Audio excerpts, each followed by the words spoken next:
In Beirut, armed extremists seize a plane to make a political statement. They terrorize the crew and passengers, including 2 U.S. citizens. As attacks increase against Americans abroad, the FBI and the CIA undertake a daring operation to arrest a hijacker and to send a powerful message to terrorists everywhere.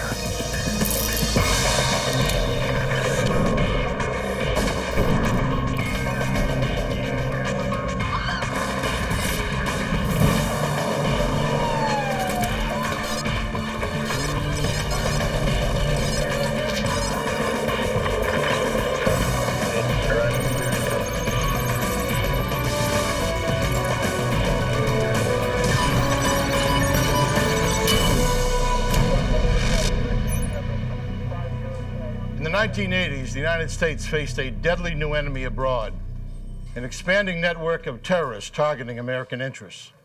Hundreds of innocent people were killed in bombings, executions, and hijackings. I'm Jim Kallstrom, former head of the FBI's New York office.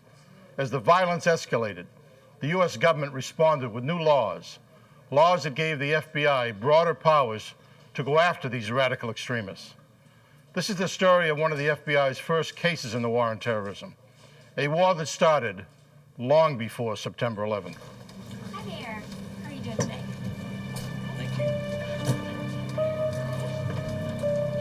14. Enjoy your flight. June 11th, 1985. You're in seat 12A. Hi there. 66 passengers, including an American university professor and his son, board Royal Jordanian Air Flight 402 from Beirut, Lebanon to Amman, Jordan.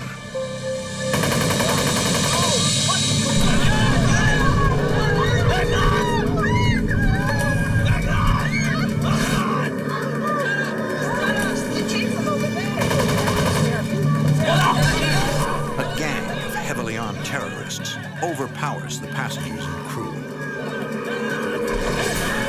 They force flight attendants to identify undercover sky marshals to prevent them from intervening.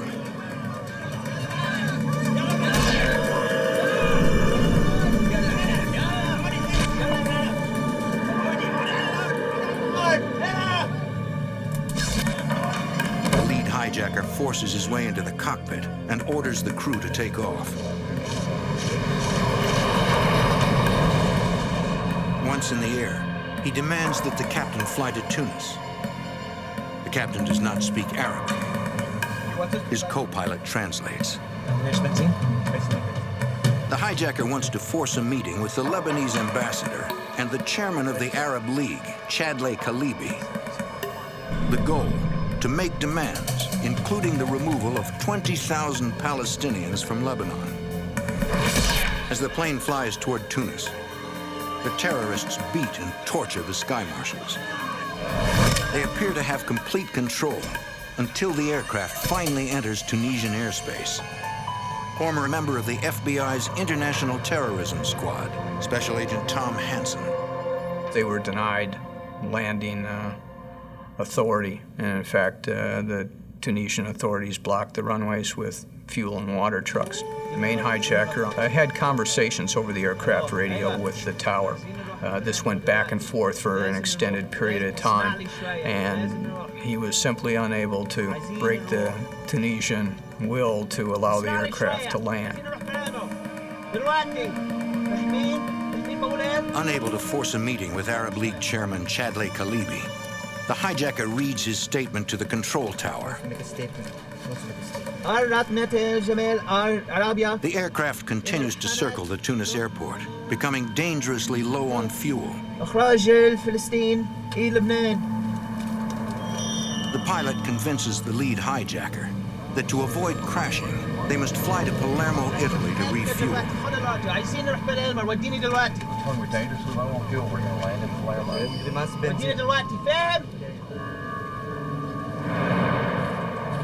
Flight 402 approaches the Italian airport, but the captain cannot land.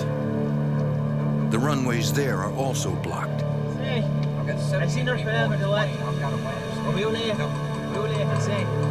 He informs the air traffic control that they must either allow the plane to land or clean up the wreckage. Tell him it's clear. Get the landing gear down. The tower finally complies. Let him know we're landing in front. Okay.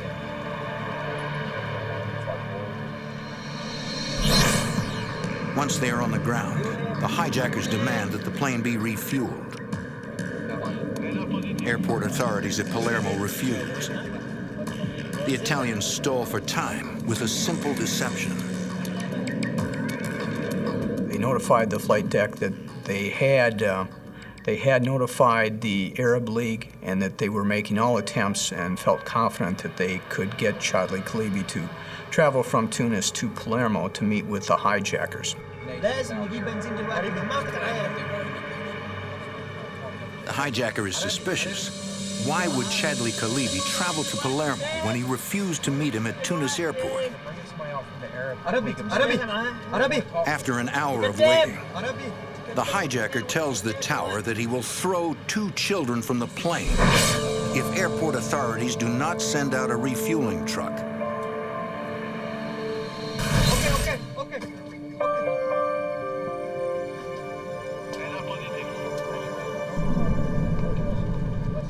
10 minutes later, Flight 402 is refueled and heading back to Tunis. For the second time in one day, the plane circles above Tunis International Airport. The captain tells the tower that the hijacker wants to read his statement on Tunisian radio, a state-run network. The air traffic controller responds that they cannot patch him through. They don't have the equipment. Listen, he doesn't even speak English, okay? To appease the hijacker, the captain lies to him and tells him the tower has agreed to broadcast his statement. Flight 402 returns to Beirut International Airport.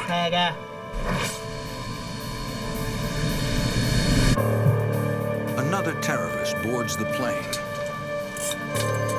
He orders a few children and elderly passengers to leave.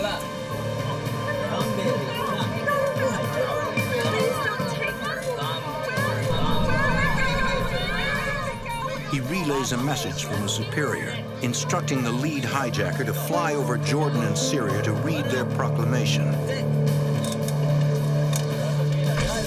The plane again takes off.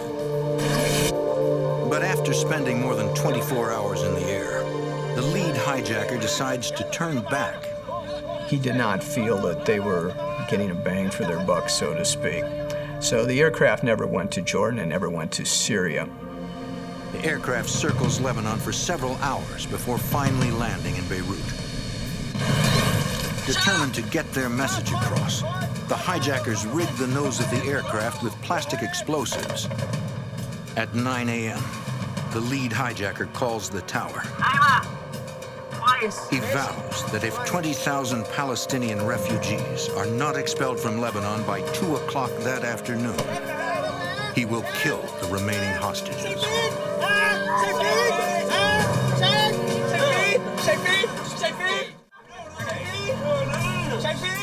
In Beirut, gunmen rigged the cockpit of a hijacked plane with explosives.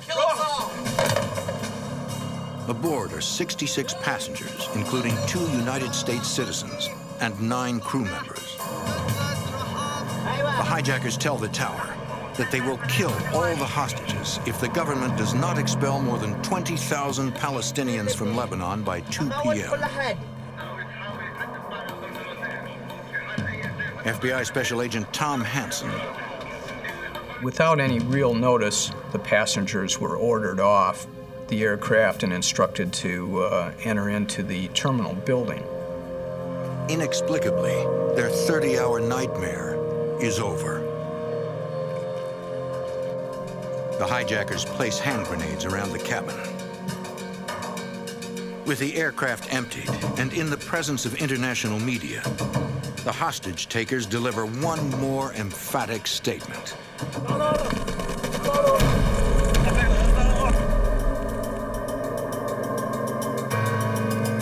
U.S. federal law enforcement agencies are determined to catch the hijackers.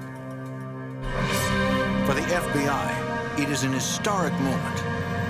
For the first time, they can legally pursue terrorists who have attacked Americans overseas, a power they had only recently acquired. In the early 1980s, Lebanon was a country ravaged by civil war. With the central government in shambles, Christian and Muslim militias clash, fighting for control. Beirut, once considered the Paris of the Middle East, is reduced to rubble.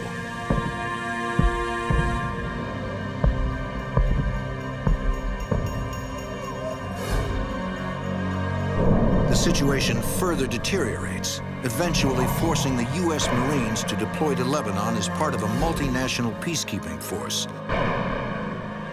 The violence only escalates. In October of 1983, a suicide bomber detonates a truck full of explosives at the Marine barracks at Beirut International Airport. The blast kills 241 U.S. servicemen. 3 seconds later, a similar bomb destroys the French Army barracks, killing 58. The bombing at the Marine barracks is the single deadliest attack on Americans overseas. Former FBI Assistant Director of the Criminal Investigation Division, Oliver Buck Revell. The horrendous attack upon the Marine barracks in '83, for a short time, really focused the attention of the American public on terrorism, but it always wandered off very quickly because there was not a belief of there being a sustained level of attack against the United States. Many Americans are unaware that several radical Shiite Muslim groups have declared a low-intensity war on the U.S. Their goal, to drive Westerners out of Lebanon. The most notorious of these groups is Hezbollah, whom U.S. intelligence agencies suspect is behind the Marine barracks bombing. The following year, terrorism continues to plague the region. Diplomacy has failed.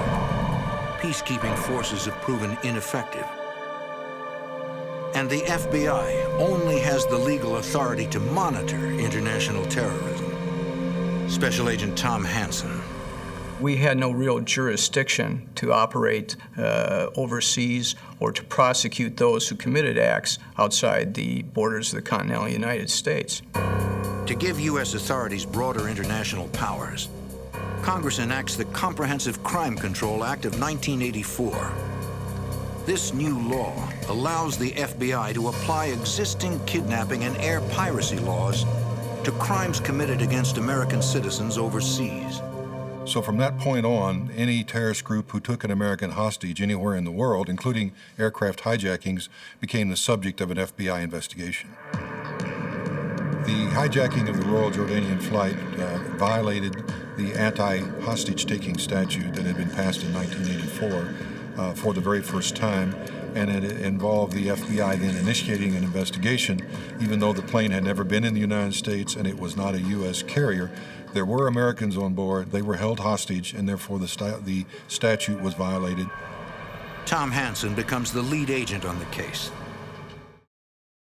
The actual investigation regarding the hijacking of Royal Jordanian 402 started off as a basic intelligence effort to gather as much information as possible.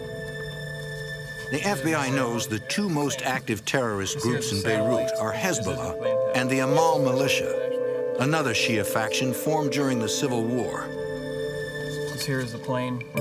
They suspect it is the Amal militia who is responsible for the hijacking. Here's everybody loading. They control security at the Beirut airport, giving them access to the plane.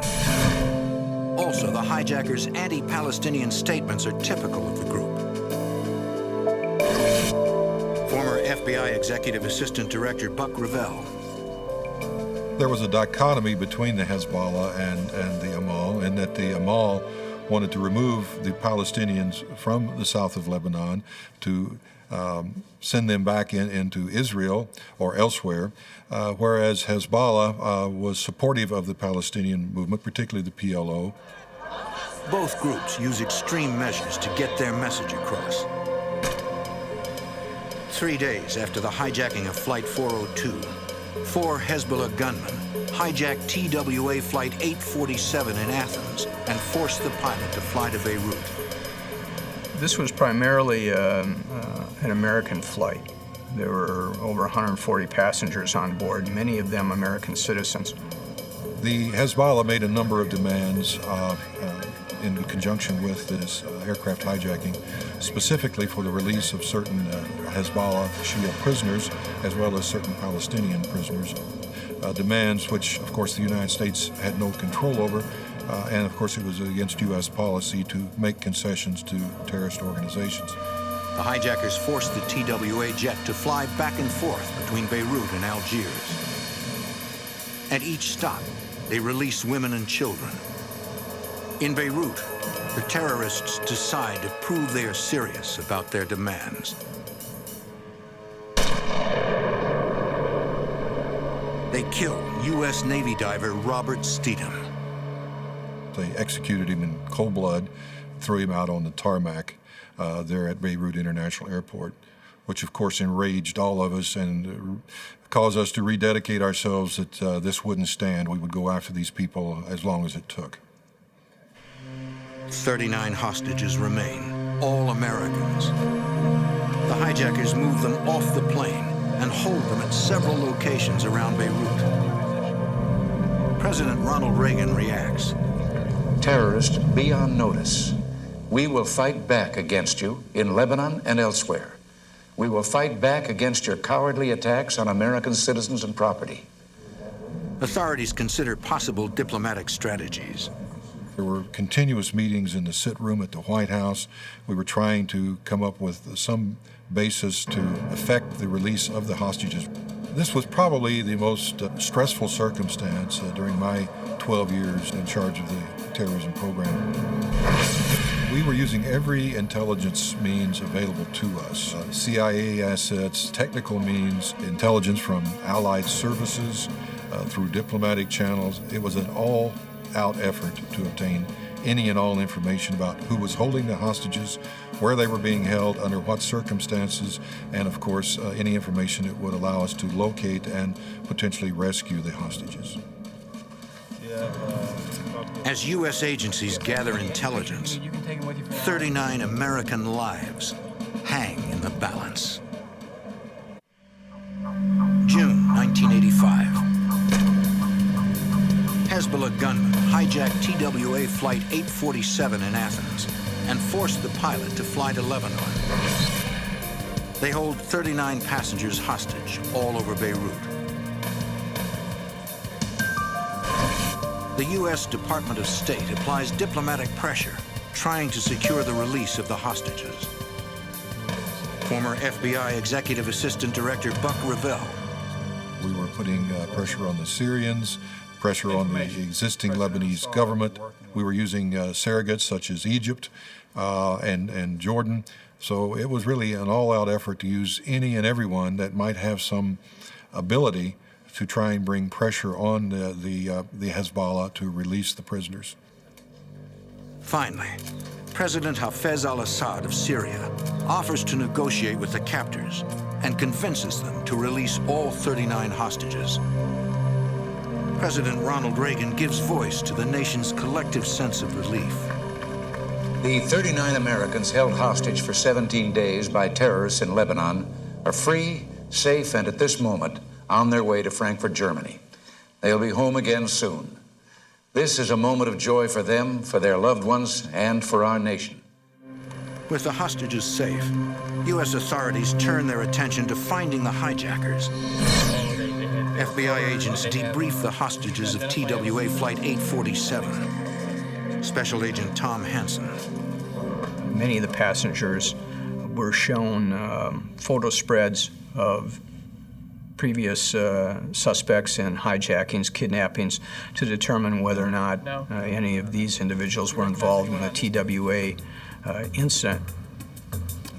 Many of the passengers identified the photo that we had of the main hijacker from the Royal Jordanian aircraft.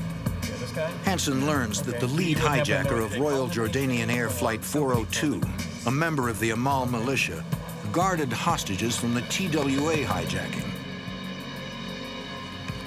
They gave accounts of conversations with this individual who admitted that he was one of the Royal Jordanian hijackers, and asked them if they had seen the aircraft, and basically bragged about his role in that incident.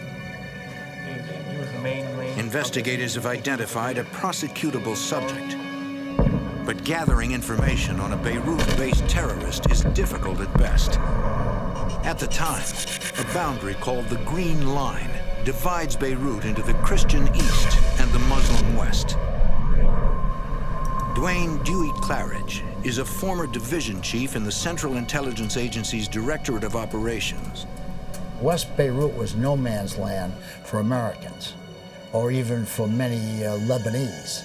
And therefore, collecting information was extremely difficult, not only for CIA, but also for the friendly Lebanese intelligence services.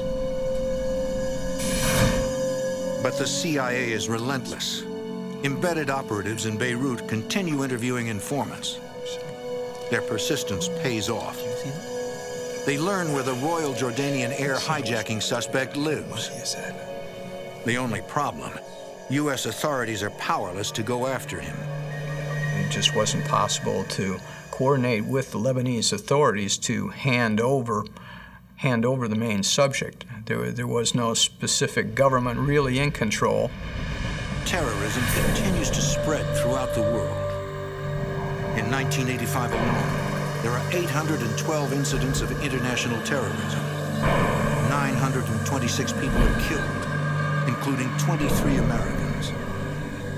We had so many acts of terrorism committed against U.S. citizens abroad that the president convened a task force, the Vice President's Task Force on Combating Terrorism, brought in cabinet-level people to examine the law, the policy, and the actions of the United States to best combat terrorism, and to define the roles of the various agencies so that it was very clear. And they set up means for interagency coordination. In January 1986, the task force creates the Operations Subgroup, or OSG. I'd like to be meeting somewhere else under different circumstances, but terrorism. This interagency panel is comprised of officials from the FBI, the CIA, the National Security Agency, the Department of Defense, the Department of Justice, and the State Department. Buck Revell represents the FBI. The OSG had two responsibilities. One, to ensure that appropriate intelligence was disseminated on a full basis. Secondly, to coordinate operations against terrorist targets, whether they be groups or organizations or even terrorist-sponsoring nations. Representing the CIA on the OSG is Dewey Claridge. Even before the creation of the OSG, Claridge had made recommendations for improving the CIA's counter-terrorism operations. We had to do something very different because terrorism is a transnational phenomenon. What I mean by that is that an operation may be planned by a group in Syria but carried out in Rome.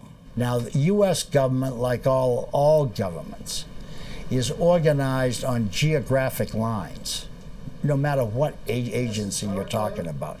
And it inhibits really getting after the terrorists. To handle that, you would create a center where the center would operate across national boundaries or across the divisional boundaries of CIA. The solution, at least for CIA, was to create the Counter-Terrorism Center to deal with a transnational problem, both in terms of geography and bureaucratic turf. The CTC unites operatives from each of the agency's divisions, enabling them to pool intelligence. Dewey Claridge is named chief of the center. It was a revolution. Never before had CIA ever organized across geographic boundaries or bureaucratic geographic boundaries on anything. This afternoon, The U.S. is now in a position to take action against the terrorist threat, and the OSG is at the center of the effort. We were looking for a target which would do several things for us. One, we wanted to demonstrate to the terrorists in the Middle East that we had the will and the capability of going after them anywhere at any time. Second, we wanted to demonstrate the effectiveness of the new law and to have it tested in the courts. So we were looking for proactive opportunities to essentially put on notice that the United States was not going to be dormant. It was going to be proactive in addressing these problems. Members of the OSG sift through intelligence on several wanted terrorists, including the hijackers of Royal Jordanian Air Flight 402 and TWA Flight 847. The problem is, none of the potential targets are accessible. That's kind of a tough place to get into, but I assure you that For now, all the CIA and the FBI can do is gather information on the wanted terrorists and work to get indictments. Special Agent Tom Hansen. As most investigations go, there has to be an element of luck, and ours came in June of 1987. The OSG learns that the Drug Enforcement Agency already has a Lebanese informant working out of Cyprus. Because of his associations, they believe he could help them locate wanted terrorists. In debriefing him, a CA operative learns the informant knows the lead hijacker of Royal Jordanian Air Flight 402. U.S. authorities may finally have the means to capture him. In the 1980s, with the growing threat of violence against Americans abroad, the U.S. government makes international terrorism a top priority. In 1986, the Operations Subgroup, or OSG, learns that a DEA informant knows the lead hijacker of Royal Jordanian Air Flight 402. FBI Special Agent Tom Hansen. Not only did he know the main hijacker, but they had shared a friendship and an association over a period of approximately 4 years. In fact, indicated that he felt that he could get this person to travel outside of Lebanon and visit him in another country. And this gave us one thing that we hadn't had in the past, and that was accessibility. Former chief of the CIA's Counter-Terrorist Center and OSG member Dewey Claridge. By getting our hands on him and bringing him back to the States and put him on trial, we would be signaling to the terrorists for the first time that we had changed our method of operation and we were on the offensive. The informant is cooperating, but he has a few concerns. Former FBI Executive Assistant Buck Revell. He wanted a significant reward and relocation of himself and his family to the United States under the Witness Protection Program. We felt in the interagency negotiations that this was a reasonable request. He certainly would be at risk if he and his family stayed in Lebanon, so we obtained authority to do that. In Cyprus, the informant tells a CIA operative that the hijacker has left the Amal militia. The hijacker, in fact, got into the drug business. He pursued this in Europe and other parts of the Mediterranean, so was somewhat actively involved in transportation and sale of narcotics. He told us that the lead hijacker was interested in doing drug deals, that he had been involved in the past in certain drug operations, and he thought that he could be enticed to leave Lebanon, which was an important issue, and go to Cyprus or elsewhere where he would be vulnerable for arrest on our charges. The OSG now believes the Royal Jordanian Air hijacker is within reach. With the informant's cooperation, the CIA plants listening devices in his home to record his conversations with the hijacker. The determination was for him to go back and say, I know of a major international drug dealer who is looking to do an operation. You could bring the drugs in through Iran into Lebanon and then set up an operation to supply this drug dealer, and it would be very lucrative. The plan calls for the informant to set up a meeting outside Lebanon between the hijacker and an imaginary drug dealer named Joseph.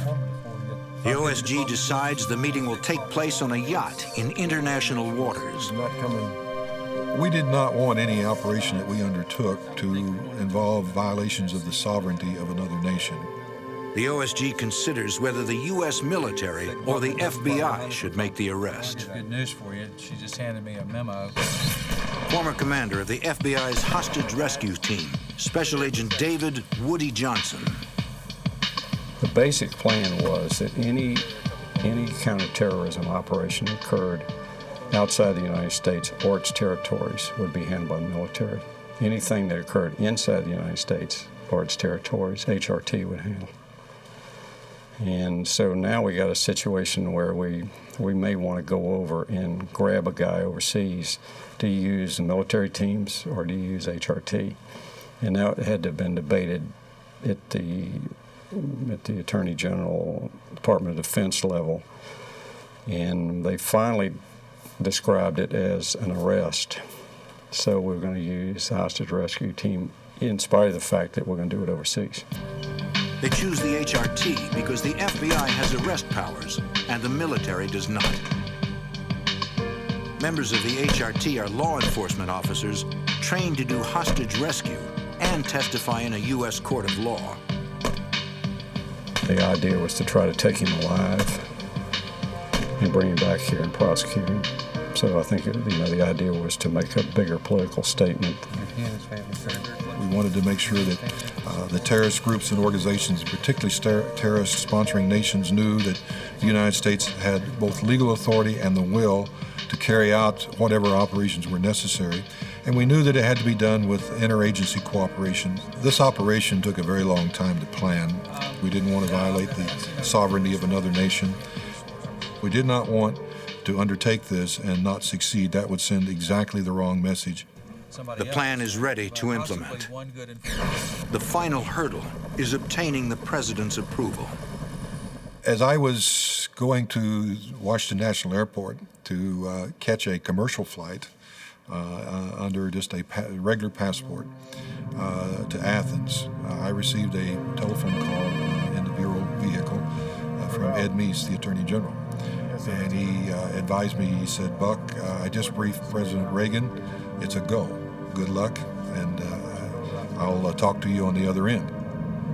Okay, I'll keep you posted. Before launching the mission, the FBI solidifies their case. We had to recontact the witnesses that we had previously interviewed and determine whether or not we could get a commitment from them that they would come to the United States and testify.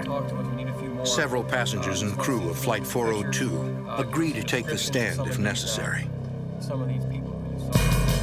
The government now has a prosecutable case.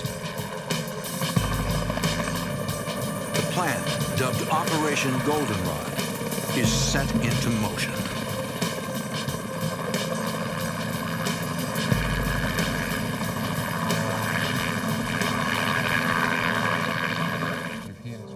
In the mid-1980s, the U.S. Congress acts to give federal law enforcement and intelligence agencies broader powers to battle the growing threat of international terrorism. September 1987. Operation Goldenrod is a go. The FBI, the CIA, and the U.S. Navy deploy assets for the arrest of the Royal Jordanian Air Hijacker. The FBI coordinates their portion of the operation from a command center aboard the USS Butte, positioned in international waters 15 miles off the coast of Cyprus. Special Agent Woody Johnson is the commander of the FBI's hostage rescue team. The crew was told that they were just waiting for technical support to come out on the ship to help them correct some problems. We came off carrying gun cases and other things, and we have some pretty big agents, and they don't look like normal technicians, and those don't look like normal technical boxes. I remember having one of these young sailors say something the other way by, said, "Technician's right."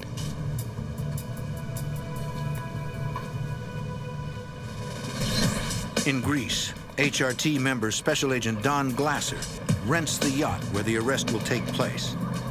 Boat was chosen because it would blend in. It wouldn't attract any attention. We made some changes to it. We actually put a satellite navigation system in and making some adjustments to that, and actually put a Loran on it. And it's a electronic navigation equipment. In the port town of Limassol, Cyprus, Dewey Claridge and the CIA team set up a command post in a hotel room.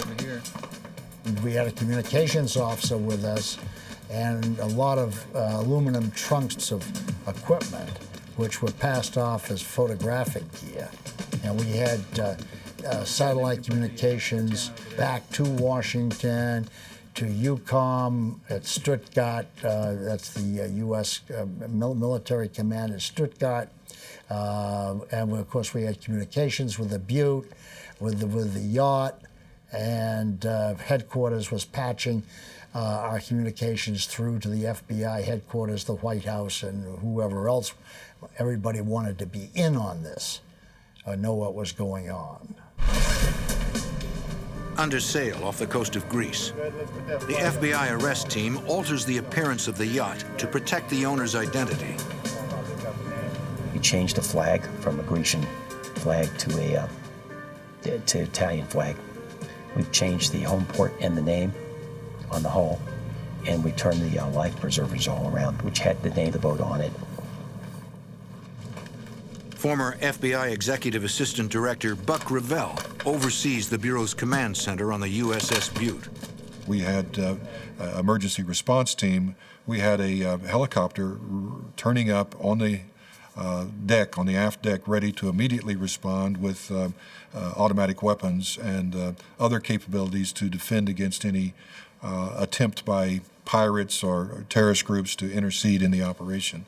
Our concerns over the actual execution were that we could get him to the location in international waters to actually execute the arrest, but also that we could secure that arrest and that we could keep it from becoming an international incident. In these type circumstances, you never know exactly what you're going to be faced with. We were dealing with a very fluid situation in Lebanon. We had to have the CIA operations in place in Cyprus. We had to have the FBI operations in place on board the yacht, which was the intercept vessel, and our command and control and emergency response on board the USS Butte, which was going to have to stay in international waters but would be very close by. And since we couldn't control the exact timetable, it had to be very flexible. The FBI and the CIA are ready. CIA operatives tell the informant to call the hijacker in Beirut and tell him everything is in place. He needs to come to Cyprus now to meet the fictitious drug dealer, Joseph. The hijacker bought into this idea of coming to Cyprus to meet Joseph, who we basically manufactured as a big drug person. Hijacking aircraft doesn't really make you much money, if any. But and so he was looking to make some money.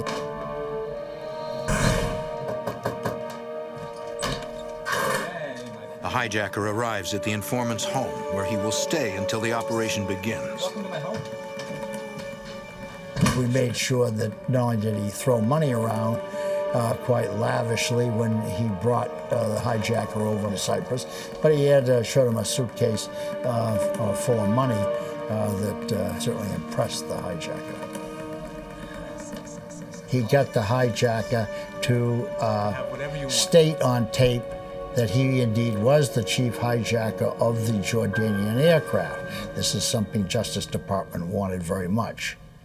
The good news was that the target, the hijacker, was on Cyprus on schedule. But the bad news was that we had learned that the Cypriot police were looking for him because somehow he had gotten on a watch list of undesirables. Our neighbor was running around Cyprus with a warrant on him. Operatives cannot afford to have local police arrest the hijacker in the middle of the operation.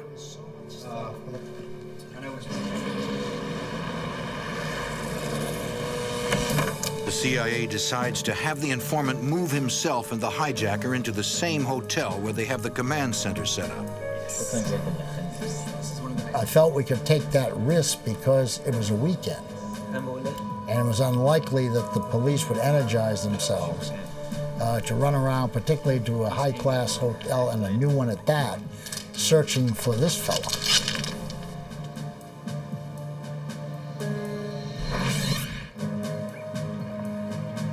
On Sunday morning, the informant tells the hijacker it's time to meet Joseph. He explains that since the drug dealer can't come to Cyprus, they need to meet him aboard his yacht. The informant's brother will take them to him in his boat. We had to have, quote, American eyes, U.S. eyes on the target, on the hijacker, when he boarded the boat to be able to tell Washington with absolute certainty that it was the target who was boarding the boat. And so one of our officers was located on the pier. Special Agent Tom Hansen.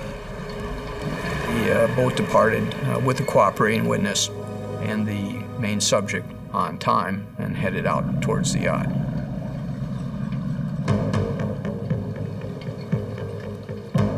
Copy that. They're away.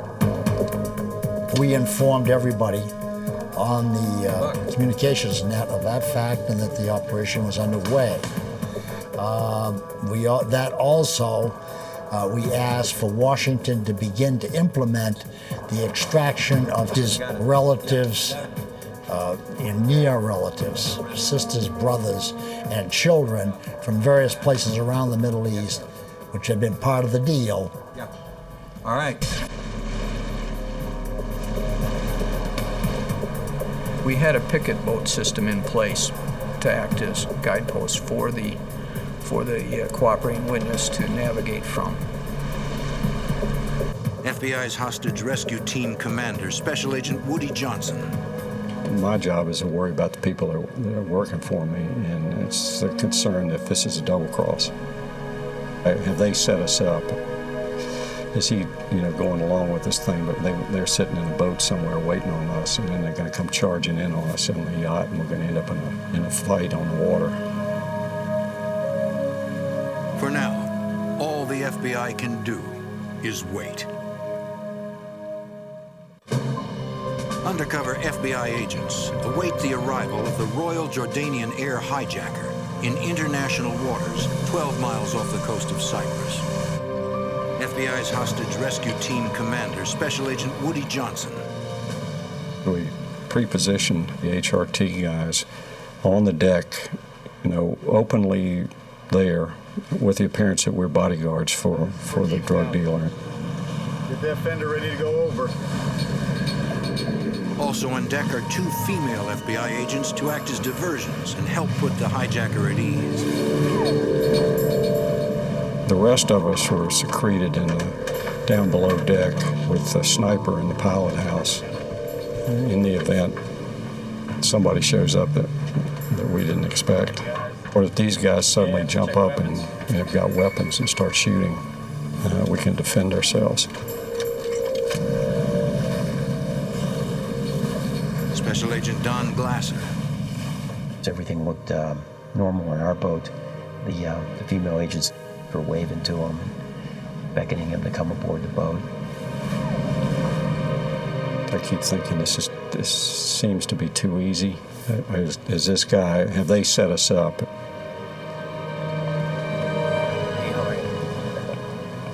The undercover agent spoke to them in Arabic, told them that the boss was down below in the boat taking a shower and be up shortly. We said, well, the owner's going to want him to be searched for weapons. It would only take a second. We apologized for that, but that was business, and he didn't resist that. So the other agent patted him down give them a quick pat down for weapons. Didn't find anything on them.